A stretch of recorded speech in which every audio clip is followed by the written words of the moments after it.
ang mga kwento ng pag-ibig, kwento ng buhay, at kwento ng pag-asa dito sa Barangay Love Stories. Love Stories. Lahat tayo ay may kanya-kanyang gusto pagdating sa taong nais nating makarelasyon. May ilan sa atin ay simple lamang ang hiling. Ngunit may iba rin na mas malaki ang hinahangad sa taong gusto nilang makapiling. Ikaw, kabarangay, ano ang hinahanap mo sa taong gusto mong makarelasyon? Dear Papa Dudut, magandang araw po sa inyo at sa lahat ng mga tagapakinig ng Barangay LS. Ako nga po pala si Roxy, isa rin sa mga solid na tagahanga ninyo. Sa totoo lang po ay matagal na ako nakikinig sa inyong programa, lalo na tuwing alas 12 ng tanghalian. Nakasanayan ko na po talaga yan kasi lumaki ako sa isang lugar na sobrang maingay at magulo. Kaya yung boses ninyo at mga kwento sa Barangay Love Stories ang nagsisilbing escape ko sa lahat ng bagay. Hindi po madali ang buhay sa amin, Papa Dudut. Simpleng pamilya lamang kami at minimum wage lamang ang kinikita ng mga magulang ko. Kaya pagkatapos kong mag-high school ay agad ako naghanap ng trabaho para makatulong kahit kaunti sa mga gastusin. Hindi man madali pero pinipilit ko pa rin kayanin sa pang-araw-araw. Buti na lamang at lagi kong kasama ang best friend kong si Clarice. Siya yung tipo ng kaibigan na kahit na anong pinagdadaanan mo ay hindi kanya iiwanan. Lagi kaming magkasama, nagkwekwentuhan, nagtatawanan at minsan ay nagdadramahan din. Si Clarice kasi ay sobrang palabiro kaya kahit may problema ako, napapatawa niya pa rin ako. Siguro kaya rin kami magkasundo kasi pareho kaming dumaan sa paghihirap. Kaya sobrang nakaka-relate kami sa isa't isa, Papa Dudut. Pero ang totoo po niyan, may pagkasuplada din po si Clarice. Sa aming dalawa siya yung palaban, madaldal, prangka at walang inuurungan. At ako naman yung palaging taga-awat sa kanya. Lagi ko siyang pinapaalalahanan na hindi lahat ng gulo ay kailangan niyang patulan. Pero kahit na ganon siya, ay mahal ko pa rin siya bilang kaibigan. Madalas din naming pag-usapan ni Clarice yung tungkol sa ideal guy namin. Pareho kaming single pero magkaiba kasi ang type namin. Ako gusto ko lang yung simpleng lalaki, yung taong marunong magmahal, may respeto at yung totoo. Habang si Clarice naman ay mas praktikal. Gusto niya yung may kaya sa buhay para naman daw umasenso siya. At sa totoo lang ay naiintindihan ko siya. Sa hirap pa naman ng buhay ngayon ay hindi mo siya masisisi. At never ko rin siyang hinusgahan, Papa Dudut.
Ipapaalala ko lang sa'yo na bawal tanggihan ng grasya, ha? Hindi pa nga ako kumakain eh. Alam ko. Kaya eto, wait lang. May dala din akong sisig! Kumpleto yan. special participation mo na lang ang kulang. Ay wow, big time ka, besh ah. Huhulaan ko. Nakuha mo na siguro yung sahod mo, no? Ay hindi, may sasabihin ako sa'yo. Pero atin-atin lang to ha. Ano yun? Kaka-resign ko lang nung isang araw. Ha? Paano ba naman kasi? Hindi naman kasi nababagay yung beauty ko sa bake shop na yon. Ang init-init, tapos ang baba pa ng sahod. Makapagsalita ka naman, parang nakapagtapos ka ng kolehiyo ah. Eh bakit? College graduate na lang ba ngayon ang may karapatan na magreklamo? Ewan ko sa'yo. Sisimulan ko na. Wait lang, inumin ko lang to.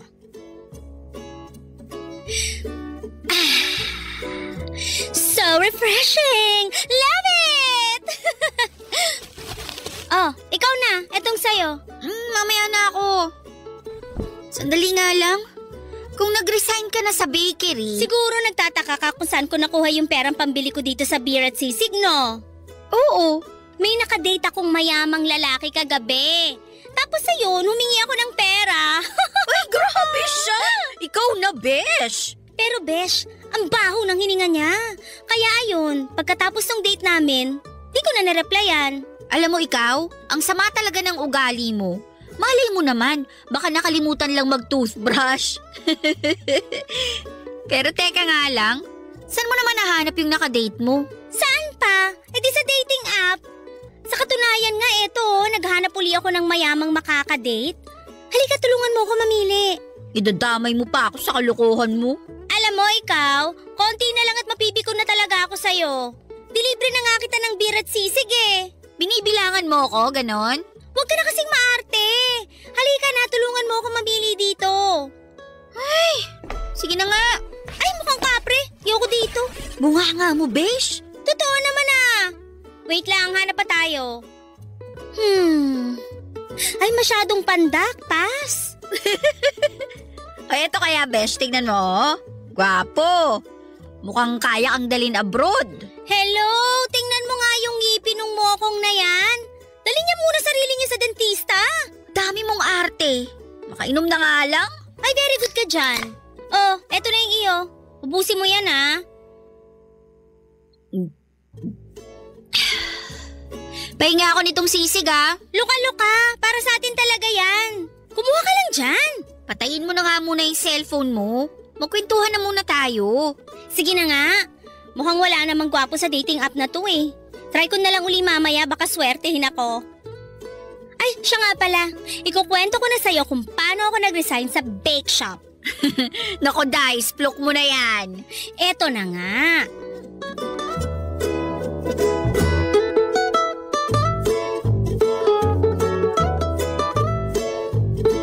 Nagkwentuhan kami ni Clarice noong umagang yon at parang walang katapusan ang tsikahan namin. Ikinuwento niya na pagod na raw siya sa trabaho sa bakery kaya nag-resign na siya, Papa Dudut. Ang sabi pa niya, gusto na lang niyang makajackpot ng gwapo at mayamang lalaki para hindi na siya mahirapan sa buhay. Ang totoo po niya ay medyo nanghinayang ako. Kasi sa hirap ng panahon ngayon ay hindi biro ang mawala ng trabaho. Mabait naman talaga si Clarice bilang kaibigan pero siya yung tipo ng tao na kapag may gusto ay gusto niyang makuha agad-agad. Pero kahit na ganun siya ay tinanggap ko pa rin siya ng buong buo. Kasi mabait naman siya sa akin. Kaya kahit magkaiba kami ng pananaw sa buhay ay solid pa rin ang samahan naming dalawa. At habang nagiinuman kami sa kwarto ko ay biglang may nag-message kay Clarice sa dating app. Isang lalaki na walang profile picture pero magaling mag-English at sinabi niyang nagagandahan siya sa Clarice na kaibigan ko at gusto niya raw makipag-date sa kanya. Pero si Clarice, nako, na-curious agad. Ang sabi niya baka mayaman kasi ang galing daw mag-English. Kaya ayon, nagpa siyang makipagkita noong mismong gabi na rin na yon. At para daw safe ay niyaya ko ni Clarice na samahan siya sa date niya. Noong una ay tumanggi ako, Papa Dudut, pero wala rin ako nagawa, kaya sinamahan ko na lamang siya. Pagdating namin sa park, halatang kabado si Clarice. Panayang ayos niya ng buhok at tanong kung okay na ba ang itsura niya. Ilang minuto lang ay dumating na rin yung lalaki. Lucas ang pangalan niya. Hindi siya gwapo pero hindi rin naman siya pangit. Naka-white t-shirt lamang siya at hindi siya mukhang mayaman. Nagkatinginan sila ni Clarice at nung ipinakilala na niya si Lucas sa akin ay nag-hello lamang kami saglit. Tapos ay umalis na ako at binigyan ko sila ng kaunting privacy. Umupo ako sa malapit habang sila naman ay nagkwekwentuhan sa park. At nung umalis na si Lucas ay nilapitan ko kaagad si Clarice. Siyempre gusto ko ring malaman kung okay ba yung date nila at kung pasado kay Clarice itong si Lucas. Pero ito ang nalaman ko.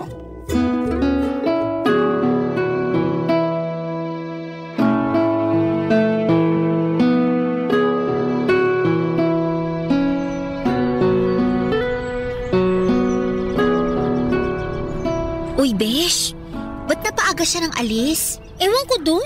Family emergency daw. Hayaan mo na. Sigurado ako na magte-text din sa'yo yun maya-maya. Naku, bahala siya sa buhay niya. Ano ka ba? Kalma lang. Andito naman ako, di ba? Ay, kung sa bagay. Ay, siya nga pala. Kumusta yung naging usapan nyo? Ichika mo na, dali. Alam mo, nagsasayang lang ako ng oras. Dapat di tayo pumunta dito eh. Mabuti na lang talaga't sinamahan mo pa ako. Uy, bakit naman? Malay mo naman, baka nagkaroon talaga ng family emergency yung tao. Hindi yun ang ibig kong sabihin. Ha? Eh ano? Nagsayang lang ako ng oras kasing tsaka niya, Bes. Paano tsaka? Oo, siguro hindi siya kagwapuhan. Pero hindi naman siya pangit ah. Malakas ang pakiramdam ko na kung sakaling magkatuluyan kami, hihilahin lang ako pababa nung dugyot na yon. Anong ibig mong sabihin? Nakita mo ba yung suot niya kanina? Mukhang galing ukay-ukay. Tapos yung cellphone niya, Besh, nakakaloka. Iisa lang yung camera. Di ba yung cellphone ng mayayaman, yung tigta-tatlo na yung camera sa likod? Alam mo ikaw, napaka-judgmental mo. Mukhang mabait naman yung tao ah. Hello, anin ko naman yung mabait kung hampas lupa naman yung datingan. Loka ka rin kasi. Nakabingwit ka na nga ng mayaman nung isang araw, pinakawalan mo pa. Ayan tuloy na pala mo. Utang na loob, kilabutan ka nga sa mga pinagsasasabi mo dyan.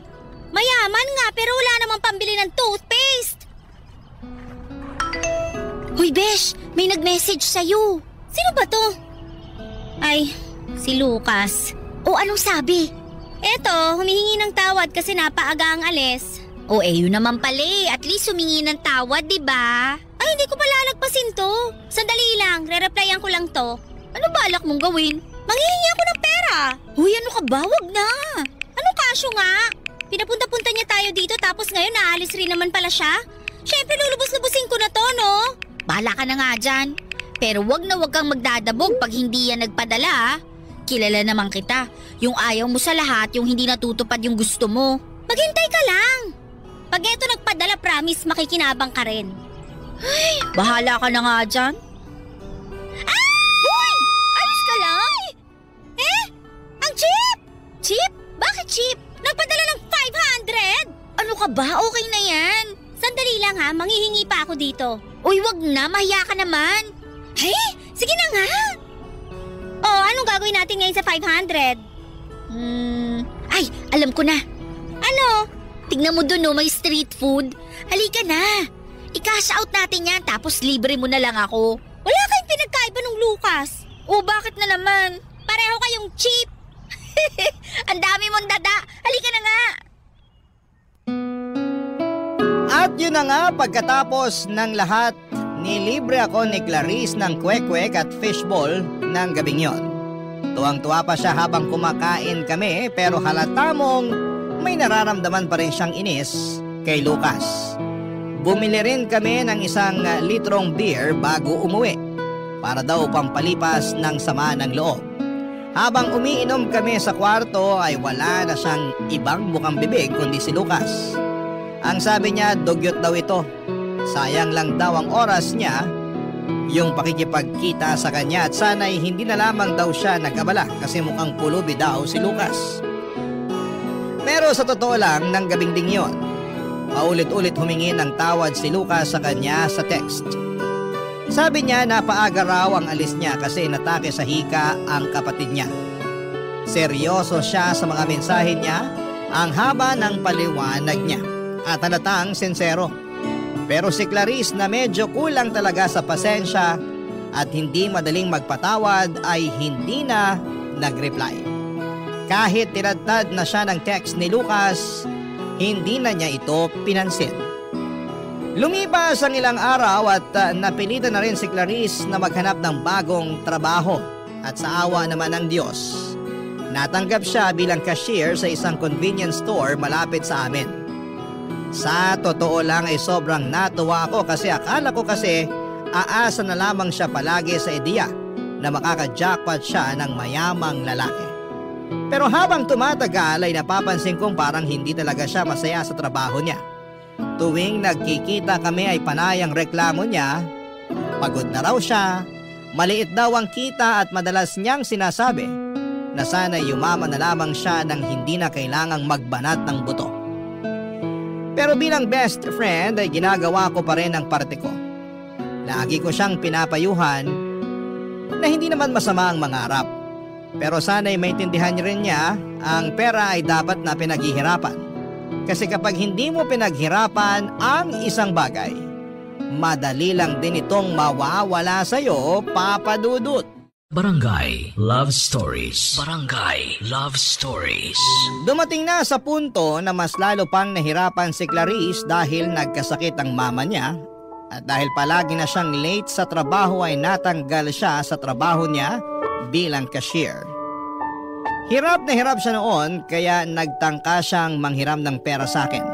Pero pareho lang naman kaming minimum wage ang kita. Kaya kahit gusto ko siyang tulungan ay wala rin akong maibigay. Ilang araw nga ang lumipas na gulat ako nang biglang naging okay na ulit siya. Doon niya ikinuwento na ibinigay niya ang address niya kay Lucas.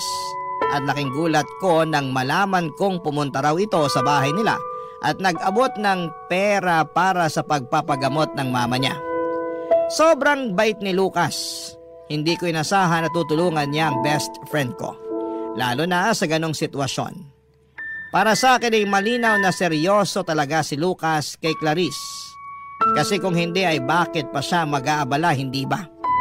Ikinuwento rin ni Clarice na nalaman niya na hindi pala mayaman si Lucas. Isang regular lang daw na empleyado sa isang restaurant.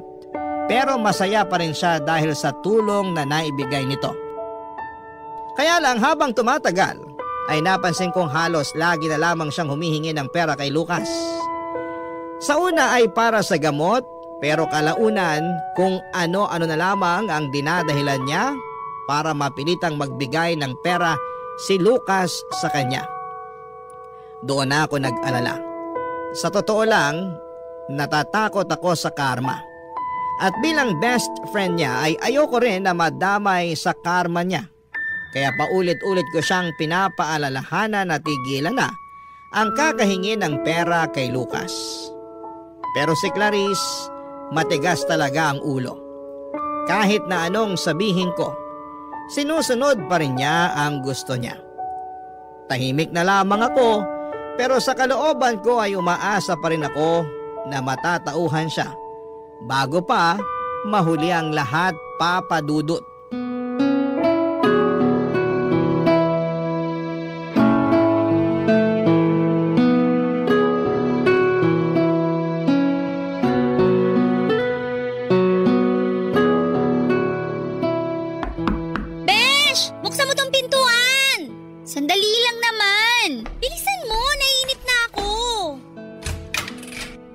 Ikaw, konting-konti na lang talaga at pagbabawalan na kitang pumasok dito sa bahay. Ang ingay mo, para kang ambulansya. Malas mo kasi favorite ako ng mama at papa mo eh. Kaya parang bahay ko na rin to. O ano ang sadya natin for today's video? May binili ko para sa'yo. Pero bago ang lahat, pahiram na muna ako ng cellphone mo. Huh? Oo, akin na. Dali. Bilisan mo. Bakit? Anong gagawin mo? Alam mo ikaw, ang dami mong kuda. Ibigay mo na lang kasi sa akin. Ewan ko sa'yo. Oh, eto. Hoy! Bruha ka ng taon! Nasisiraan ka na ba talaga ng bait? Bakit mo hinagis yung cellphone ko? Besh, Matagal ko na kasing napapansin na kakarag-karag na yung cellphone mo. Ni hindi na nga kita marinig ng maayos tuwing tinatawagan kita eh. Kaya wait ka lang dyan. May bibigay ako sa'yo. Tada! Ano yan? Bulag ka ba? Eh di bagong cellphone. Binili ko talaga yan para sa'yo. Gaya nga nung sinabi ko, napansin ko kasi nakakarag-karag na yung cellphone mo. At syempre bilang nag-iisang dakilang best friend mo, naawa naman ako sa'yo, kaya ayan, sayong-sayo na yan. Ano ka ba naman, Clarice? Nakakahiya. Hindi ko pwedeng tanggapin to. Tanggapin mo na lang kasi. Sandali nga lang. Saan ka naman kumuha ng pambili para dito? Eh wala kang ang trabaho. Hindi na importante yun. Ay, bakit pa nga ba ako nagtanong? Malamang nanghingi ka ng pera kay Lucas, no? Check! Eto, Besh, ha? Tayong kaibigan lang. Hindi na ako natutuwa sa ginagawa mong paghingi ng pera dyan kay Lucas. Nung nagkasakit yung mama mo, naiintindihan ko pa kung bakit ka nanghingi ng tulong sa kanya. Pero ngayon na magaling na yung mama mo, wala ka ng dahilan para manghingi sa kanya. Huy, matakot ka naman sa karma. Teka lang ha. O bakit? Ano na naman ang binabalak mo, bruha ka? Tatawagan ko lang si Karma.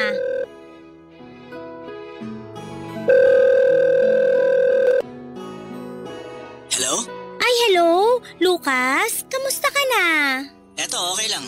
Nasa trabaho ko ngayon. Ikaw, kumusta ka na? Okay na ba yung mama mo? Oo, okay na si Mama. At napakalaking tulong nung pera na binibigay mo sa akin. Mabuti naman kung ganon. Nga pala, Lucas. Bakit? Umiiyak ka ba? Bakit? Anong problema? Hindi ko kasi alam kung saan ko pa kukunin yung pang-maintenance ni Mama. Pasensya ka na, Lucas. Pero natatakot lang kasi ako na baka lumala lang yung kondisyon ni Mama kung hindi ko mabili yung pang-maintenance niya. Huwag ka mag-alala. Alam mo naman na nandito lang ako para sa'yo. Magkano bang kailangan na pera para sa maintenance ng mama mo? Nasa 5,000. Sige. Huwag ka mag-alala. Maya-maya lang at ipapadala ko na sa e-wallet yung pera mo. Thank you talaga, Lucas, ha? Hindi ko alam kung ano gagawin ko kung wala ka. Ano ka ba? Maliit na bagay. Basta pag may kailangan ka, huwag ka mahiyang lumapit sa akin, ha? Nga pala, Clarice. Kailan ba ako pwedeng dumalo ulit yan sa inyo? Ay, naku! Kailangan ko pa palang bantayan si Mama. Sige na, Lucas. Ingat ka dyan. Bye! Kitams? Clarice, hindi ka ba kinikilabutan sa pinaggagawa mo? Kung makapagsalita ka naman, kala mo naman hinostage ko yung tao para bigyan ako ng pera. Kahit na, panggagancho pa rin yung ginagawa mo. Nakakahiya ka? Umalis ka na muna, please. Kausapin mo na lang ako kapag nasa katinuan ka na. Hoy! Nakakasakit ka na, ha? Ay, kunin mo na tong cellphone, hindi ko matatanggap yan. Alam mo ikaw, ang dami mong arte. Kung gusto mong pagtiisan yung nabubulok mong cellphone, bahala ka sa buhay mo. Makaalis na nga lang. Mukhang meron ka kasi ngayon eh. Papadudot ilang araw din kaming hindi nagkibuan ni Clarice pagkatapos ng nangyari. Tahimik lamang kaming pareho, walang chat, walang tawag at walang text. Alam ko kasi na hindi tama yung mga ginagawa niya kay Lucas at ayoko naman siyang konsentihin. Kung mananahimik lamang ako sa panggagancho ng kaibigan ko ay parang sinang-ayunan ko na rin ang panloloko niya. At ayoko talagang matulad sa mga best friend na kinukonsinti lang ang mali ng mga kaibigan nila. Para sa akin ang tunay na kaibigan ay yung handang magsabi ng totoo kahit masakit. Handang itama ka kapag naliligaw ka na. At hindi ka hahayaang masanay sa mga bagay na makakasama sa'yo. Kasi kung totoong mahal mo ang isang tao bilang kaibigan ay gugustuhin mong mapabuti siya. Hindi yung pabayaan mo na lamang dahil ayaw mong masira ang samahan ninyo. Mas pipiliin kong masira ang friendship kesa tulungan siyang sirain ang sarili niya.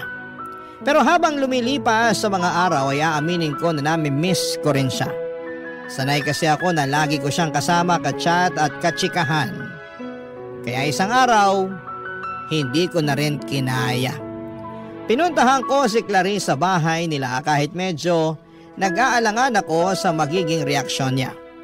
Pagbukas niya ng pintuan ay nagulat ako kasi siya pa yung unang yumakap sa akin at agad na humingi ng sorry.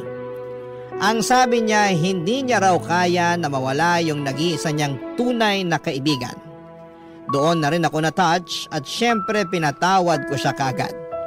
Pero sinabi ko pa rin sa kanya na hindi pa rin ako sang-ayon sa ginagawa niya kay Lucas.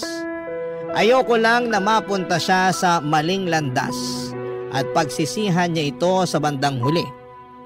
Buti na lang at naintindihan niya. Tahimik lamang siya pero ramdam ko na tinanggap niya yung sinabi ko.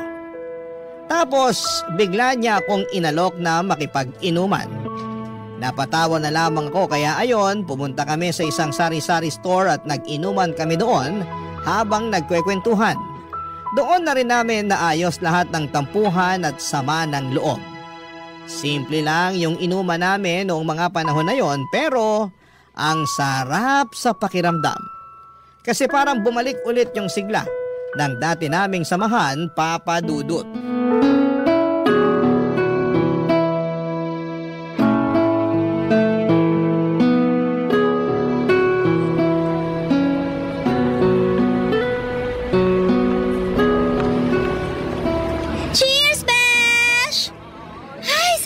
Nagkasundo na rin tayo. Akala ko kasi hindi mo na ako kakausapin eh. Naku, pasalamat ka't hindi kita matiis. Pero uulitin ko lang ha, hindi pa rin ako komportable at sang-ayon sa ginagawa mong panggagancho kay Lucas. Ano ba? Wag na nga muna natin pag-usapan yun. Baka mamaya mag-away na naman tayo niyan eh. Pero besh, eto ha, may iaalok ako sa'yo. Ano yun? May opening kasi sa pinagtatrabahuhan ko. Baka gusto mo i-refer kita. Sige. Pag-iisipan ko. Uy, pangako yan ha, pag-iisipan mo. Oo na. Uminom na nga lang muna tayo. Saglit lang ha. Uy, saan ka pupunta? Babayaran ko lang yung binili nating beer. Baka mamaya malasing tayo tas makalimutan nating bayaran. Ano ka ba? Wag na. Ay hindi, ako na.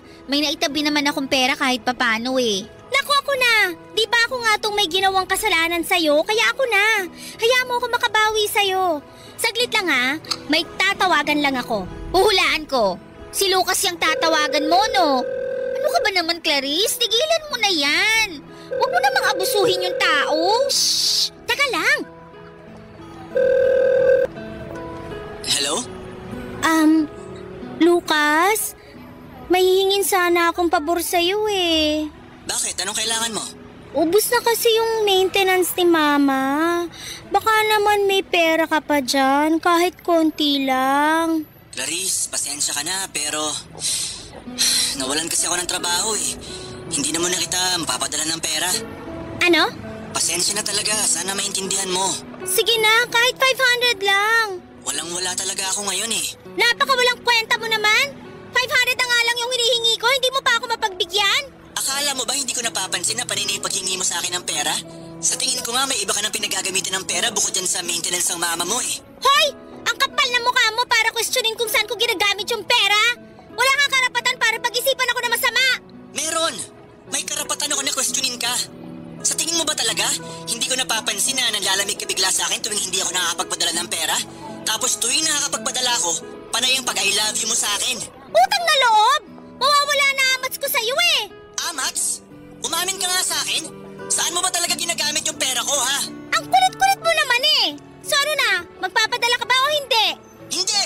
Pwes kung ganon, simula sa araw na to, wag mo na akong tatawagan kasi nakikipaghiwalay na ako sa'yo! Talaga ba, Clarice? Umamin ka nga sa akin? Minahal mo ba ako? Gusto mong marinig yung totoo? Madali kang mahalin kapag nagbibigay ka ng pera. Pero tuwing tinatanggihan mo ko, nahihirapan akong pakisamahan ka kasi mukha kang dugyot. Simula ngayon wag ka na magpaparamdam sa akin ha? Clarice, sandali lang! Goodbye! Huy, ayos ka lang? Kumalma ka nga. Besh, ikaw na muna yung magbayad dito sa iniinom natin ha? Pasensya ka na, hindi kasi gumana yung ATM ko eh. Alam mo, hindi ako natutuwa sa naging usapan yun ni Lucas. Pero mas mabuti na nga siguro yung ganun. Anong ibig mong sabihin? Para din naman sa ikabubutin yung dalawa yung pakikipaghiwalay mo sa kanya. Nang sa ganun, hindi mo na kailangang makonsensya, di ba? Makonsensya saan?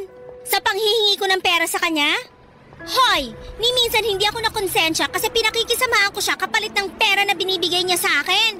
Ay nako, kung ako sa'yo, magbagong buhay ka na lang. Hindi ka pa ba nagsasawa sa buhay na nakaasa ka sa lalaki? At isa pa, mas magaan ang buhay kapag alam mong wala kang tinatapakang tao. Besh! Sa hirap ng buhay ngayon, ba't naman ako magsasawa? Ano ka ba, Besh? Matakot ka naman sa... Oo na, sa karma. Ilang beses ko nang narinig yan. Paulit-ulit ka rin eh, para kang sirang plaka. Siguro kung may piso lang ako sa kakabanggit mo sa karma na yan, malamang nalibre na kita ng 2 case ng beer ngayon. Hindi mo ba sasagutin yan? Wag na! Para saan pa? Eh hindi rin naman magpapadala ng pera yan. Sagutin mo kaya. Mag-sorry ka na lang sa mga pinagsasabi mo sa kanya kanina. Ikaw ang nakaisip, diba? Eh di ikaw ang gumawa. Papadudot ako na ang nagbayad ng lahat ng ininom namin ni Clarice ng gabing yon. Pero sobra din akong na-guilty at nakonsensya ng gabing yon. Habang nagiinuman kasi kami kung ano-ano mga masasakit na sinabi ni Clarice tungkol kay Lucas. At habang nakikinig ako, hindi ko maiwasang mag-guilty kasi pakiramdam ko ay hindi naman deserve ni Lucas lahat ng yon. Kasi minahal lang naman niya si Clarice ng totoo. Kaya naman kinabukasan ay kinausap ko si Clarice. Sinubukan ko siyang hikayatin na mag-sorry kay Lucas. Kahit simpleng message lang pero ayaw niya talaga. At ang tigas pa rin talaga ng ulo niya. Desidido siya na tapusin na talaga ang lahat sa kanila. At dahil doon ay ako na ang kumilos at naghanap ng paraan kung paano ako makakahingi ng tawad sa mga sinabi at ginawa ni Clarice. Hinanap ko si Lucas sa Facebook at nung nakita ko na yung account niya ay nag-message ako sa kanya. Hindi ko alam kung paano ko sisimulan pero ako na mismo ang humingi ng tawad sa kanya sa lahat ng ginawa at sinabi ni Clarice sa kanya. Nag-reply si Lucas at halatang sobrang bigat ng loob niya. Sabi niya ay hindi niya inakala na pera lang pala ang habol ni Clarice sa kanya. At hindi pala siya minahal nito ng lubos. Kaya dinamayan ko na lamang siya sa chat. At ang sabi ko pa nga sa kanya, mabait siyang tao. At makakahanap din siya ng babaeng mamahalin siya ng totoo balang araw. Pagkatapos ng usapan namin ay gumaan talaga ang pakiramdam ko, Papa Dudut. At kahit papaano ay hindi na ako nagigilty sa mga ginawa at sinabi ni Clarice kay Lucas. Hindi man ako ang may kasalanan, pero at least may ginawa akong tama, Papa Dudut. Barangay Love Stories. Barangay Love Stories. Habang tumatagal ay mas dumadalas na ang pagme-message sa akin ni Lucas sa Facebook. At aaminin ko na kinikilig talaga ako tuwing nagchat-chat siya kahit simpleng kumusta ka lang. Parang napapangiti na agad ako pero nakokonsensya pa rin ako kasi kahit sa ang anggulo mo tignan, naging jowa pa rin siya ni Clarice. Kaya naisip ko na kailangan ko na talagang maging totoo sa best friend ko. Kaya isang araw ay kinausap ko si Clarice. Diretso kong sinabi sa kanya na madalas na kaming magkausap ni Lucas at posibleng mahulog na rin ang loob namin sa isa't isa. At nung sinabi ko yon ay kinabahan ako. Ini-expect ko na baka magalit siya o masaktan pero nagulat ako at napatawa lamang siya at ang sabi niya, wala akong pakialam kahit kayo pang magkatuluyan. Sa totoo lang, para ako nabunutan ng tinik sa dibdib nang sinabi niya yon. At least, malinaw na ang lahat. At least, alam na niya na may namumuo na sa pagitan namin ni Lucas. Wala na akong dapat itago o ikatakot kahit papaano. At kung tutuusin ay hindi naman talaga mahirap mahalin itong si Lucas. Mabait siya, marespeto, tahimik lang pero magaan na kausap. Mainhin ko magsalita at ramdam mong may takot siya sa Diyos. At pagkalipas ng ilang linggo ay niyaya niya akong mag-date. At syempre hindi na ako nagpakipot pa at ang sabi niya day off daw niya. At kung okay lang daw sa akin ay doon na lamang kaming mag-date sa restaurant kung saan siya nagtatrabaho. Siyempre, sino ba naman ako para tumanggi, Papa Dudut? Kaya yon, nagkita kami sa restaurant at simple lang yung date namin pero sobrang espesyal para sa akin. Kasi sa wakas ay kasama ko na si Lucas.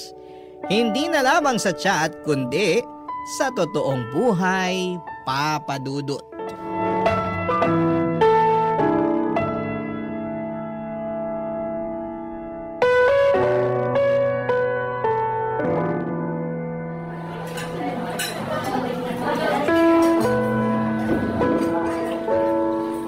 Ang gwapo mo pala kapag naka-formal attire.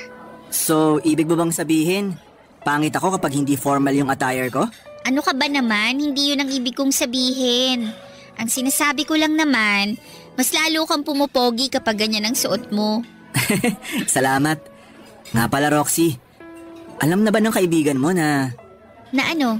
Na tayo na? Oo, sinabi ko sa kanya. Ano yung naging reaksyon niya nung sinabi mo sa kanya na tayo na? Ayos lang naman sa kanya. Ay... Bakit? May problema ba? Ang totoo niyan, hindi na ako nabibigla. Unti-unti ko nang natatanggap na hindi naman talaga ako minahal ni Clarice eh. Sensya ka na talaga ha. Ano ka ba? Wala ka namang kasalanan dun eh. Aaminin ko, nung una, akala ko minahal ako ni Clarice. Pero habang tumatagal, mas lalo ko napapansin na yung pera lang yung habol niya sa akin. Huwag mo nang isipin yun. Ang importante, nandito na ako, di ba? Kung sa bagay, nakakatawa no? Sino ba mag-aakala na magkakatuluyan pala tayo sa huli? Kasalanan mo to eh. Panay kasi pagpapakita at pagchat-chat mo sa akin sa FB. Alam mo, hindi ako nagsisisi na ginawa ko yon. Bakit naman? Dinamayan mo ako nung mga panahon na lugmok ako sa paghihiwalay namin ni Clarice. Ano ka ba? Wala yun, Lucas. Eto naman, bakit Lucas pa? Ha? Ano bang gusto mong itawag ko sa'yo? Babe na lang kaya? Sige na nga, babe. Nga pala busog na ako. Eto na nga pala yung share ko. Wag na. Eh hindi. Kung sa tingin mo hahayaan kitang magbayad sa lahat ng in-order natin, nagkakamali ka, oy. Ang dami ko kayang nakain. Kaya sige na, tanggapin mo na to. Seryoso ako. Hindi mo na kailangan gawin yan eh. Bakit naman? Halika na. Teka lang, saan tayo pupunta? Eh hindi pa nga natin nababayaran yung in-order natin eh. Hindi na kailangan. Hoy, anong hindi na kailangan? Ibig mong sabihin mag-1, 2, 3 ka? Hindi ko na kailangan gawin yon. Kasi sa mga magulang ko naman tong restaurant eh. Kay drama yarn? Hoy nako, pinagloloko mo ko. Hindi ko naman alam na joker ka rin pala. Seryoso ba? Pero akala ko... Na ano? Na dito ako nagkatrabaho? Naglilinis at nagsiserve din ako dito kapag kulang sina mama at papa sa staff. Anak lang ako na may-ari, pero hindi ako may-ari. Kaya para na rin ako nagtatrabaho dito, di ba? Eh bakit hindi mo sinabi kay Clarice to? Ang totoo niyan, ikaw pa lang yung pinakaunang tao na pinagsabihan ko tungkol dito. Mas rerespetuhin ka kasi ng mga tao kapag alam nila na may negosyo o pera ka. Kaya ayun, nagpanggap ako para malaman ko yung totoong intensyon nila sa akin. Kung ganun, ba't mo naman inamin sa akin to ngayon? Matagal ko nang napatunayan na hindi ka gahaman tulad ng kaibigan mo. Kasi kung katulad ka lang din ng kaibigan mo, hindi ka magchat-chat sa akin sa Facebook para lang humingi ng tawad sa ginawa niyang panloloko sa akin, di ba? Kung sa bagay. Basta, eto na yung pera, tanggapin mo na lang kasi. Ang kulit mo naman eh. Sige na nga.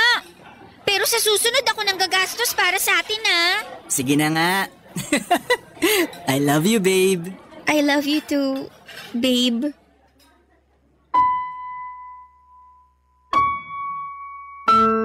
Papa Dudut, grabe, nagulat talaga ako nang inamin ni Lucas na may magulang pala siya na may-ari ng mga restaurants na sinasabi niyang pinagtatrabahuhan niya umano.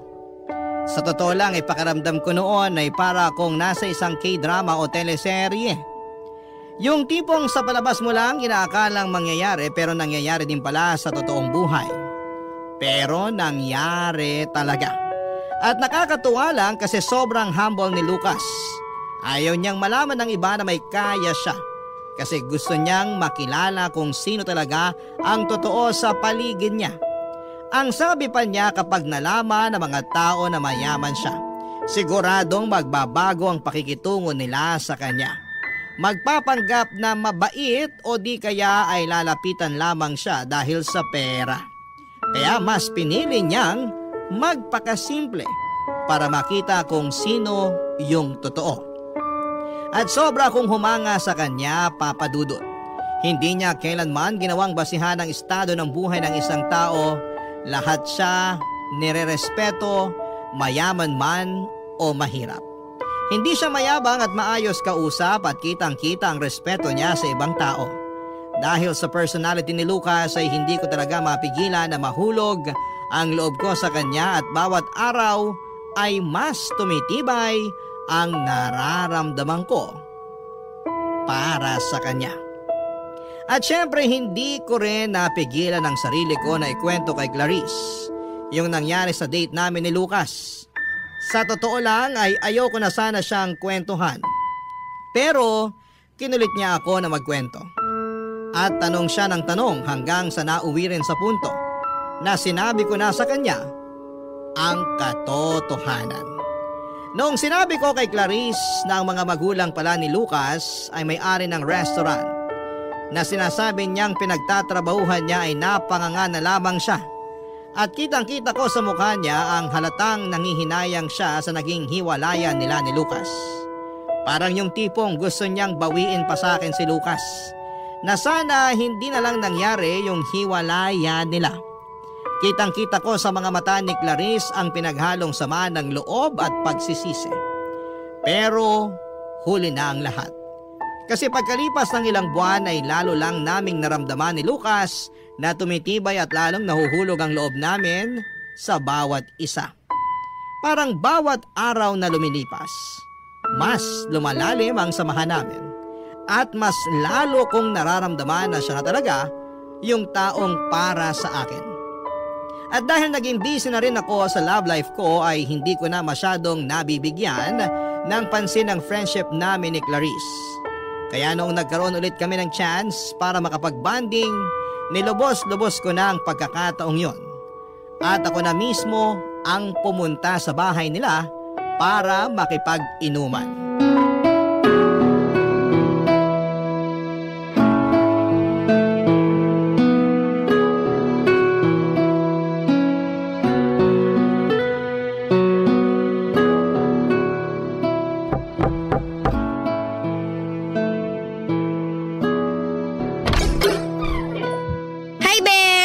Dala mo na ba yung beer? Ano pa ba? Syempre naman.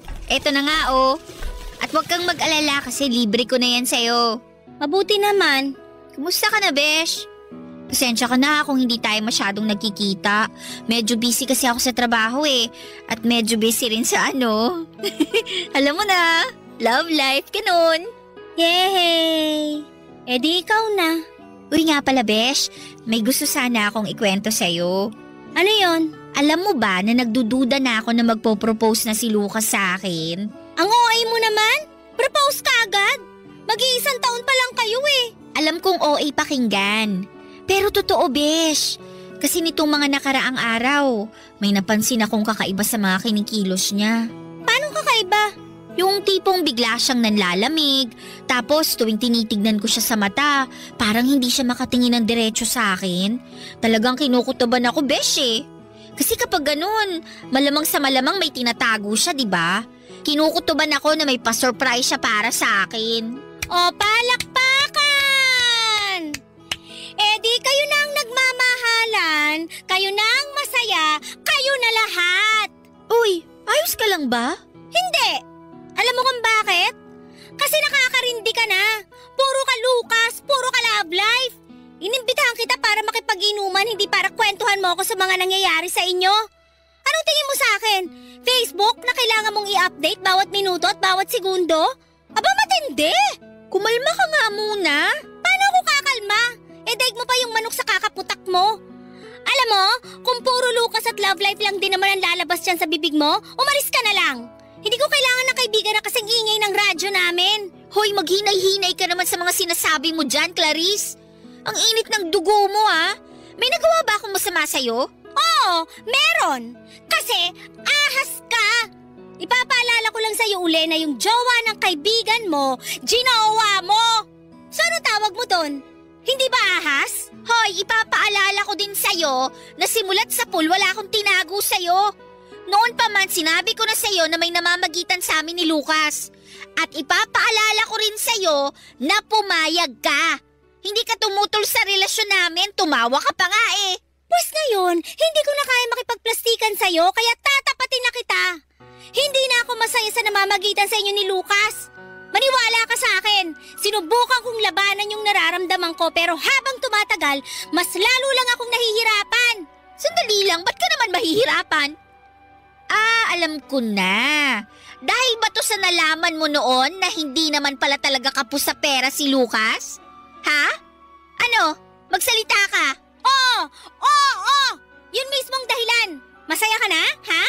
Oo, inaamin ko na nanghihinayang ako kasi kung hindi dahil sa'yo, malamang kami pa rin ni Lucas hanggang ngayon. Hoy, babae! Huwag na huwag mo akong sisisihin kasi kagagawan mo lahat ng nangyari sa inyo ni Lucas. Huwag mo akong sisihin kung minalas ka dahil sa sarili mong kasakiman. Minalas ako kasi nagkaroon ako ng kaibigang higad at ahas na pinagsamang katulad mo. Hello? Hello, babe? Asan ka ngayon? Bakit, babe? May kailangan ka ba? May ipapakiusap sana ako sa'yo Sige, ano yun? Day off mo naman, di ba? Oo, bakit? Kulang kasi kami sa tao dito sa restaurant 2 staff yung umabsent. Baka pwede mo naman akong tulungan dito. O sige, papunta na ako dyan. Magsama kayo sa impyerno! Sandali lang. Pamilyar sa akin yung boses na yan Ay nako, babe, wala yun. Nanonood kasi ako ng horror movie. Nakalimutan ko lang hinaan yung volume. O sige na, ibababa ko na to. Pupunta na ako dyan, ha? Sige, I love you. I love you too. Sinusumpa ko! Maghihiwalay din kayo! Gusto mo ba bigyan pa kita ng kandila at itlog para makumpleto yung ritual mo? Tsaka na nga, napaka-better mo! Aaminin ko po, tuluyan nang nasira ang pagkakaibigan namin ni Clarice dahil sa isang lalaki. Masakit man pero siguro'y ganon talaga ang takbo ng buhay. May mga bagay na kailangang matapos para makapagbigay daan sa mga bagong simula at mas magagandang kwento. Ilang linggo lang ang lumipas pagkatapos ng lahat ay nag-propose na sa akin si Lucas. At syempre buong puso ko siyang sinagot ng oo. At 1 taon mula ngayon ay nagpaplano na kaming magpakasal. At mula nang huli naming pagtatalo ni Clarice ay hindi na kami muling nagkausap o nagkita.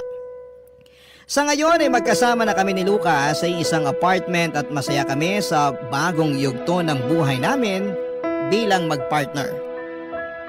At patuloy ko pa rin siya na tinutulungan at sinusuportahan sa restaurant kasi balang araw sa kanya din ipapamana ng mga magulang niya ang restaurant na yon. Alam ko pong hindi lahat ay matutuwa o makakaintindi sa mga pinili kong desisyon. Sigurado akong may ilang magtataas ng kilay o baka may manghusga pa. Pero tanggap ko na po yun. Ang importante po sa akin ay wala akong tinatapakang tao at nabubuhay ako ngayon ng mas payapa at mas masaya. Maraming salamat po sa pagbibigay sa akin ng pagkakataong ibahagi ang kwento ko, Papa Dudut. Sana po ay matanggap nyo ito ng bukas ang puso at isipan. Maraming salamat po sa Barangay LS at again sa inyong Papa Dudut, more power po sa inyong programa at naway patuloy po kayong maging inspirasyon ng napakarami. God bless po and more power. Ang inyong forever, kapuso at kabarangay, Roxy. Kwentuhan naman tayo dito sa comment section.